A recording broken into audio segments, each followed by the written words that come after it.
Hello guys, mayroon po tayong unit dito na nabili natin sa gun store. Ito po yung unit. Pardos SBX14 12 gauge shotgun semi-auto. Ito po siya guys, napakaganda. Polymer po ang kanyang plastic polymer. Ito po ay aking nabili, hindi po ito kasama. Ito po ay nabili ko na ito sa iba. So, ano-ano mga kasama nito? So, pakita ko sa inyo guys kung ano lang ang kasama ng unit na aking nabili. Ito po, hindi ito kasama. Binili ko na lang ito sa online. Mayroon pong kasama na 12 rounds. 10 rounds na magazine. Mayroon din po yung 5 rounds magazine. So, ito po ang mga kasama sa unit na atin pong nabili. I-try po natin ipasok itong 5 rounds. Yun po. Napakaganda ng unit. Gawang Turkey.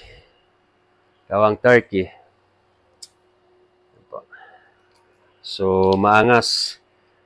ER type 12 gauge shotgun semi-automatic. Try naman natin yung ating 10 rounds. So, yan po guys. Napakaganda. Angas ng dating.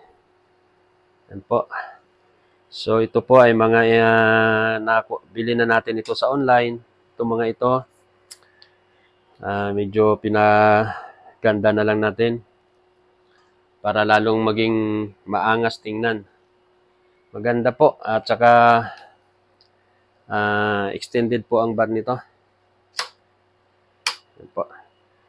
Pagka mahaba po ang mga kamay, pwede po i-extend. Pwede rin po na mga maiksi lang. Yan po. Ganda. Para siyang AK-47 style. Pero ER type siya, guys. Ganda. Pardos SBX 12 gauge shotgun semi-auto. Angas ng dating, guys. So,